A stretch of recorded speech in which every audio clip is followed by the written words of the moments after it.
दोस्तों, ये एक पाकिस्तानी ड्रामा है। ये कहानी एक ऐसी लड़की की है जिसके दुनिया में आने पर घर वालों को सबसे ज्यादा दुख हुआ और बड़े होते हुए किस तरह उस पर पाबंदियां लग गईं। हर किसी ने अपने फायदे के लिए उसका इस्तेमाल किया। जब पति का मन हुआ तो बेटा पाने के लिए रख लिया और जब पति का मन हुआ तो तलाक दे दिया।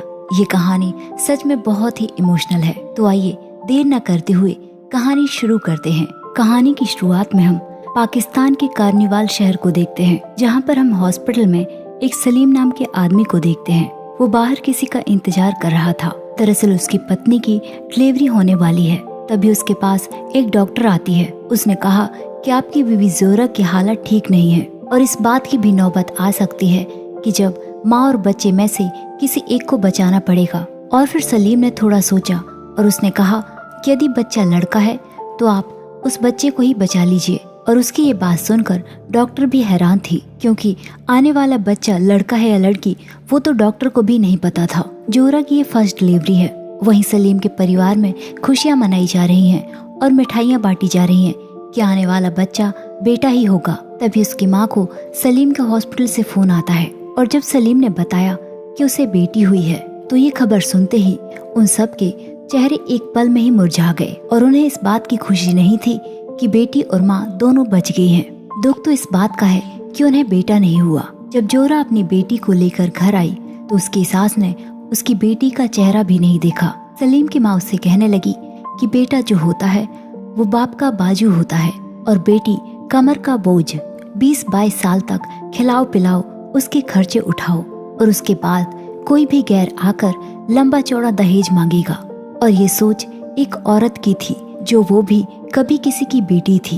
अब इस नन्ही सी जान को पता नहीं है कि अब उसे क्या क्या सहना पड़ेगा। वो जो खुदा ने उसे अपनी रहमत करार दिया है वो फिलहाल बाप के लिए बोझ है और माँ के लिए बेटा न हो पाने की वजह से तलाक का खतरा बन चुकी है। खैर, जोरा ने सलीम से कुछ पैसे मांगे कि मुझे अपनी बेटी के लिए कुछ कपड़े लेकर आने हैं, क्योंकि हमने बेटे के लिए ही कपड़े लिए थे। इस पर सलीम उसे कहने लगा कि यदि ऐसा है तो तुम्हें बेटा ही पैदा करनी चाहिए था और अस्पताल में पहले ही बहुत खर्चा हो चुका है।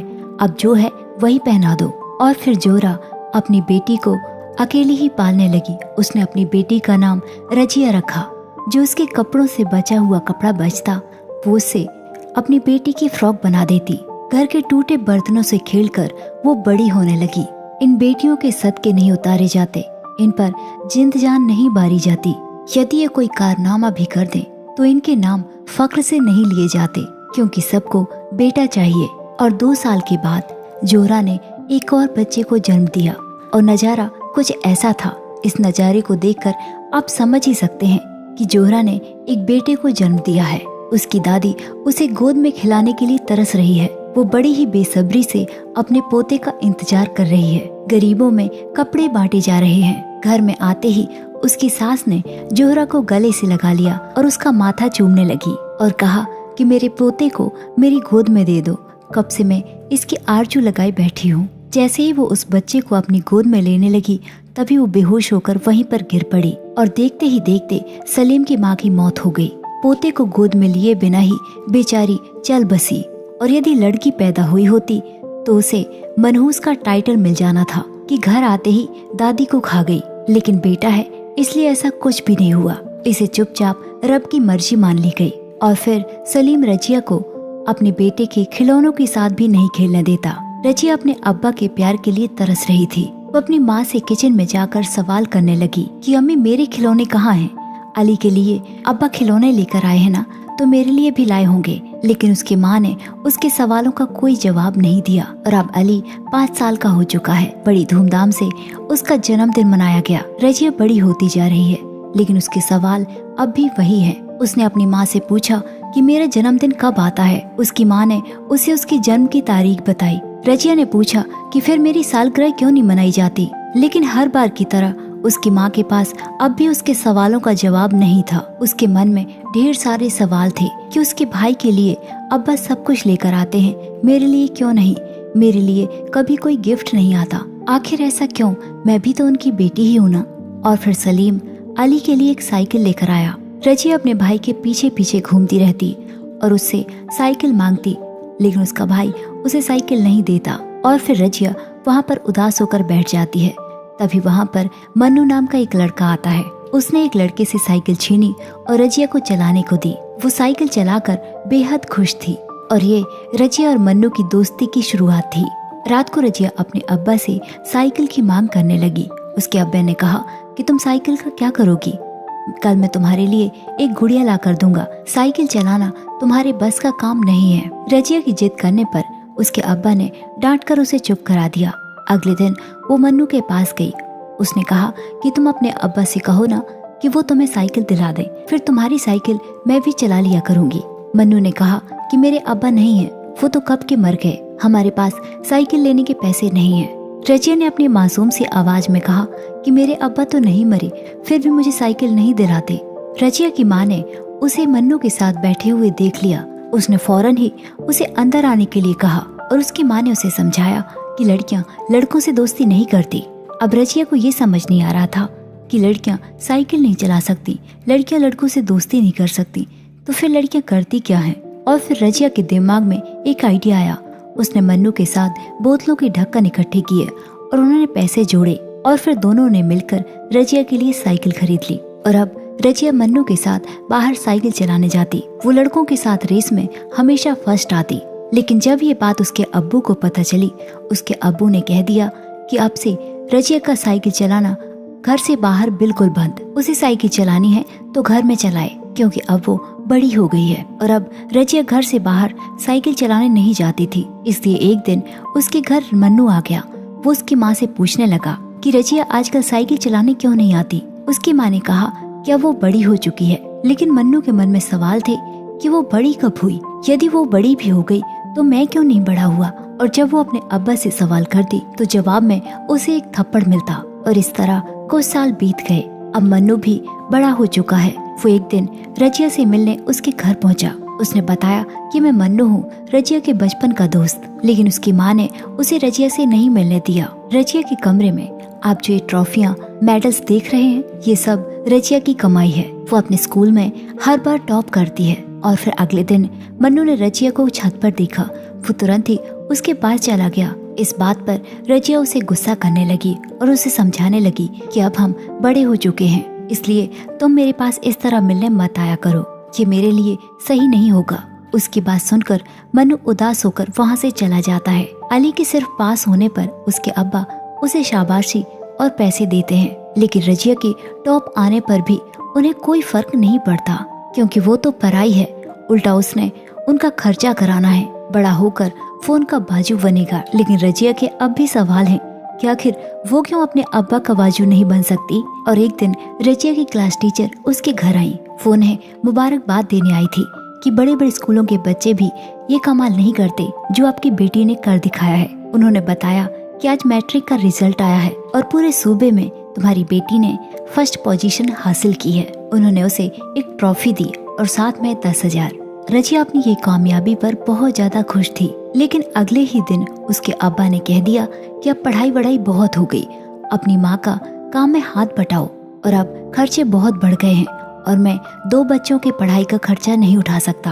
वो अपने अब्बा से कहने लगी कि अब्बा, मैं भी तो आपकी औलाद हूँ, आखिर मैं क्यों नहीं आगे बढ़ सकती। उसके अब्बा ने गुस्से में कहा कि हम दे तो रहे हैं तुझे कपड़ा मकान, बस इतना काफी है। रजिया को लगा कि उसके साथ ये बहुत बुरा हुआ, लेकिन उसे कहाँ पता था कि उसके साथ इससे भी कहीं ज्यादा बुरा होने वाला है। अगले दिन जब रजिया मार्केट से आ रही थी तो उसके पीछे कुछ लड़के पड़ जाते हैं और वो रास्ते में उसे तंग करने लग जाते हैं। इसी तरह की रिलेटेड चीजें कई सारी उसे परेशान करने लगी, जिसे वो अपने माँ बाप के सामने खुलकर नहीं रख पाती। वो किसी से कुछ न कह पाई, खामोश होकर सब कुछ सहती रही। अगले दिन अली एक मोटरसाइकिल लेकर आया। उसने बताया कि उसके अब्बा ने उसे दिलाया है, वो इसी में बैठकर कॉलेज जाया करेगा। और रजिया हर बार की तरह बस उसे देख रही थी। अली हर दिन अपने अब्बा से पेट्रोल डलवाने के लिए पैसे मांगता और उसके अब्बा उसे बिना कुछ पूछे पैसे दे देते। लेकिन एक दिन पड़ोस की आंटी उनके घर आई। उसने बताया कि अपने बेटे को समझा लो, नहीं तो मैं ये बात उसके अब्बा तक पहुंचा दूंगी, क्योंकि ये हमारी बेटी को तंग करता है। क्या आपने इसी के लिए इसे मोटरसाइकिल लेकर दिया था? रजिया की माँ ने कहा कि मैं उसे समझा दूंगी। लेकिन रजिया की अम्मी ने ये बात उसके अब्बा तक नहीं पहुंचने दी। और अब रजिया के पास दो ही रास्ते थे, या तो वो उनके सामने अपने हथियार डाल दे या फिर बगावत करे।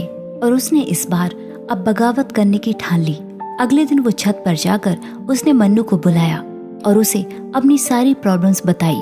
उसने कहा कि मेरी पढ़ाई बंद कर दी गई है, लेकिन मैं आगे पढ़ना चाहती हूँ और मुझे इंटरमीडिएट के दाखिले के लिए फॉर्म चाहिए।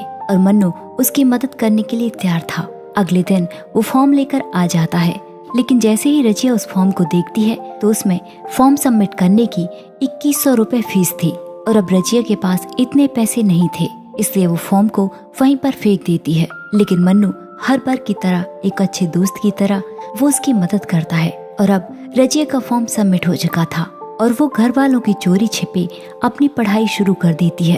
और अब वो दिन आ गया था जब रजिया का रिजल्ट आना था। मन्नू उसका रिजल्ट पता करके खुशी खुशी उसके घर पहुंचा। उसने छत पर रजिया को बुलाया और बताया कि तुम पास हो चुकी हो। उनकी ये बातें उसका भाई अली सुन लेता है और वो मन्नू को मारने के लिए दौड़ता है। तब तक मन्नू वहाँ से भाग जाता है और अली रजिया के बाल खींचते हुए उसके अब्बा के सामने लेकर आता है। उसने बताया कि एक लड़के के साथ ये ऊपर छत पर खड़ी हुई थी। इतनी बात सुनते ही उसका अब्बा किचन से चाकू लेकर आया। इससे पहले कि वो रजिया तक पहुंचता, दरवाजे से कोई अंदर आता है और वो मीडिया वाले थे। वो उन सभी का इंटरव्यू लेने लगी कि यही वो लड़की है जिसने इंटरमीडिएट में फर्स्ट पोजीशन हासिल की है। जब रजिया से सवाल पूछे गए तो उसने कोई भी बात का जवाब नहीं दिया और वो रोते हुए अंदर चली गई। और जब उसके अब्बा से पूछा गया तो उसने झूठ मूठ कह दिया कि हाँ, बेटी को पढ़ाना चाहिए। और रात को रजिया अपनी माँ को बताने लगी कि मन्नू बस मुझे मेरा रिजल्ट बताने आया था। लेकिन उसकी माँ उस पर ही चिल्लाने लगी कि लड़कों से दोस्ती नहीं करते, मैंने तुम्हें कितनी बार समझाया है। और फिर दोनों बाप बेटे आपस में बात करने लगे कि ये तो छुप छुप कर पढ़ाई कर रही है, एक लड़का इसका दोस्त भी है, पता नहीं कल हमारी जायदाद से हिस्सा भी मांगने लग जाएगी, इसलिए हमें इसका कुछ करना होगा। दोनों बाप बेटे ने रजिया को मारने का प्लान भी बना लिया। उन्होंने किचन में गैस का पाइप खोल दिया और रजिया को उठाकर कहा कि बेटा जाकर चाय बना लाओ। रजिया भी आज हैरान थी कि आखिर उसके अब्बा पहली बार उससे इतनी प्यार से बात क्यों कर रहे हैं। वो जाकर चाय बनाने लगी, लेकिन किस्मत को कुछ और ही मंजूर था। वो लाइटर जला ही नहीं और रजिया सही सलामत किचन से बाहर आ गई। और कुछ देर के बाद उसके अब्बा फिर से रजिया से चिल्लाकर बात करने लगे। और रजिया अब भी हैरान थी कि थोड़ा देर पहले तो अब्बा मुझसे इतने प्यार से बात कर रहे थे और अब मैंने तो कुछ किया भी नहीं, भला ऐसा क्यों। और इन सब से तंग आकर उसने अपने मेडल इकट्ठे किए और बाहर लाकर सबको आग लगा दी। वो घुट घुट कर जीने लगी थी। वो एक रोबोट की तरह थी जिनका कंट्रोल उसके अब्बा और उसके भाई के हाथों में था। लेकिन अब पता नहीं क्यों उसे एक सुकून मिला। अब न कुछ खोने का डर था और न कुछ पाने की तलाश, क्योंकि वो रजिया तो मर चुकी थी जो अपने लिए कुछ करना चाहती थी। रजिया इसी तरह खामोश होकर रहने लगी और उसके अब्बा को उसकी खामोशी भी बर्दाश्त नहीं हो रही थी। वो रजिया की अम्मी से कहने लगा कि इसकी खामोशी से मुझे डर लगने लगा है, हमें अब इसकी शादी करके इसे रुखसत कर देना चाहिए। और फिर रजिया के लिए रिश्ते भी आने लगे। उसे कुछ औरतें देखने आई। उन्होंने कहा कि जरा चलकर दिखाओ, तुम्हारी नाक तो टेढ़ी है, एक आंख ऐसा लग रहा है जैसे पत्थर की है, तुम बहुत पतली हो और कद भी थोड़ा छोटा है। आजकल तो रंग गोरा होने के टीके लगने लगे हैं, थोड़ा रंग ही गोरा करवा लेती। और सिर्फ पढ़ाई ही आती है या कोई घर का कामकाज भी कर लेती हो। इस तरह की कई सारी कमियां रजिया की निकाली गई, जिसके बारे में आज तक रजिया को भी पता नहीं था और उसे रिजेक्ट कर दिया गया। और अगले दिन रजिया का भाई अली एक लड़की के साथ रूम में था। तभी वहाँ पर उस लड़की का भाई आ जाता है और वो अली को बहुत ज्यादा मारता पीटता है। और फिर रजिया के घर उनके बिरादरियों की पंचायत बिठाई जाती है। लड़की के घर वालों ने धमकी दी कि वो रजिया के भाई को जान से मार देंगे और यदि ये बात खून खराबे तक नहीं पहुंचानी तो दोनों खानदानों का रिश्ता जोड़ दिया जाए। पहले तो ये बात सुनकर सब लोग हैरान रह गए, लेकिन जब उन्हें बताया गया कि उन्हें रजिया का रिश्ता चाहिए, दरअसल उस लड़की का भाई रजिया से शादी करना चाहता है जिसका नाम इरफान है। और इस बात के लिए रजिया का अब्बा खुशी खुशी मान गया। मतलब जो कुछ भी उसके बेटे ने किया उसे उसकी कोई सजा नहीं मिली और अब उसकी भरपाई उसकी बहन रजिया करेगी। और फिर शादी की तैयारियां होने लगी। और शादी के दिन रजिया ने अपनी माँ से कहा कि मेरे भाई ने करतूत की और उसका हिसाब मुझे देना है। देखो माँ, कैसे सज धज कर मैं जान देने जा रही हूँ। आपका बेटा जब किसी की इज्जत की धज्जियां उड़ाएगा, लेकिन अब उसके लिए कुर्बानी देने के लिए इस घर में कोई बेटी नहीं होगी। अच्छा होगा कि तुम 2-4 बेटियां और पैदा कर लो, क्योंकि जरूरत पड़ेगी। आपके बेटे ने तो सुधरना नहीं है। और रजिया चुपचाप अपने घर से रुखसत हो गई। रात को जब रजिया के पास उसका पति इरफान आया तो उसने उसकी गर्दन पकड़ ली और कहा कि मैं तुम्हें चैन से मरने भी नहीं दूंगा। तुम ना यहाँ जी पाओगी और ना ही मर पाओगी। जो कुछ तुम्हारे भाई ने मेरी बहन के साथ किया है, हमारी इज्जत की धज्जियां उड़ाई हैं, उन सब का बदला सूद समेत मैं तुमसे लूंगा। उसके अंदर रजिया के लिए बहुत नफरत है। और फिर 2 दिन बाद रजिया की अम्मी उसके अब्बा से कहने लगी कि जल्दी से तैयार हो जाओ, हमें रजिया की ससुराल जाना है। लेकिन उसके अब्बा ने कहा कि अब से हमारा उससे कोई ताल्लुक नहीं है, क्योंकि समझौते की एक शर्त रजिया से न ताल्लुक रखने की थी कि शादी के बाद रजिया का ताल्लुक उसके माँ बाप से नहीं रहेगा, जिसके बारे में उसके अब्बा ने किसी को भी नहीं बताया। ये बात सुनकर उसकी माँ बहुत ही ज्यादा हैरान थी। और यहाँ हम देखते हैं कि जब रजिया अपने रूम से बाहर निकली तो वो अपनी सास से अपने जख्मों को छुपा रही थी।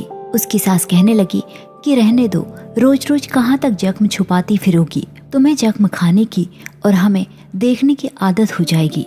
और उसने रसोई का रास्ता उसे दिखा दिया और फिर उसने सबके लिए नाश्ता बनाया। उसका पति कहने लगा कि तुम भी नाश्ता कर लो। और जब वो नाश्ता करने के लिए चेयर में बैठने लगी तो तुरंत ही उसके पति ने उसे उठा दिया और कहा कि नीचे बैठकर नाश्ता करो, क्योंकि उसे इसी के लिए तो यहाँ लाया गया था। आखिर उसके पति को रजिया के भाई से बदला भी तो लेना था, लेकिन ये कैसा बदला है जिस बहन का इन सब में कोई कसूर नहीं है।